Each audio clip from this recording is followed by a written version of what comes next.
ઉંટડા ગામે દીપડાએ પંજો મારતા મહિલાને ઈજા થઈ હતી. આથી સારવાર માટે પોરબંદરની સરકારી હોસ્પિટલે ખસેડવામાં આવી છે. માધવપુર નજીકની દરિયાઈ પટ્ટી પર છેલ્લા 1 મહિનાથી દીપડાનો આતંક જોવા મળે છે. અગાઉ પાતા નજીક પશુઓનું મારણ કર્યા બાદ હવે ઉંટડા ગામ અને આસપાસના વિસ્તારમાં પડાવ નાખ્યો છે. ત્યારે ગત રાત્રે રામાપીરના મંદિર પાસે રહેતી હીરીબેન પૂંજા વાઘેલાને દીપડાએ પંજો મારતા તેઓ ડરી ગયા હતા અને બૂમો પાડતા અન્ય લોકો આવી ગયા ત્યાં દીપડો ત્યાંથી નાસી ગયો હતો. ઈજાગ્રસ્ત હીરીબેનને સારવાર માટે પોરબંદરની સરકારી હોસ્પિટલે ખસેડવામાં આવ્યા છે.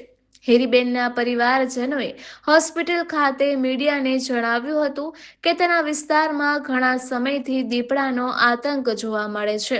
ફોરેસ્ટને અગાઉ જાણ કરી ત્યારે પાંજરું રાખવામાં આવ્યું હતું, પરંતુ દીપડો ન પકડાતા પાંજરું ત્યાંથી હટાવી લીધું હતું. આથી વહેલી તકે પાંજરું મૂકી દીપડાને પકડવામાં આવે તેવી માંગ કરી છે.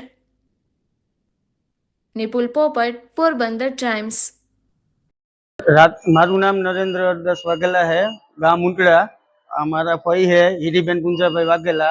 અને રાતના 1:30 થી 2 વાગ્યાની અંદર દીપડાઓએ ઘરની અંદર સૂતા હતા અને એટેક કર્યો।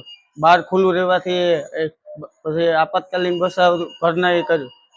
બીજા કોઈને કંઈ નથી, ખાલી મારા એક ભાઈને જે આ છે એ પંજો માર્યો અને માથાનો ઓલામાં ઈજા પહોંચી।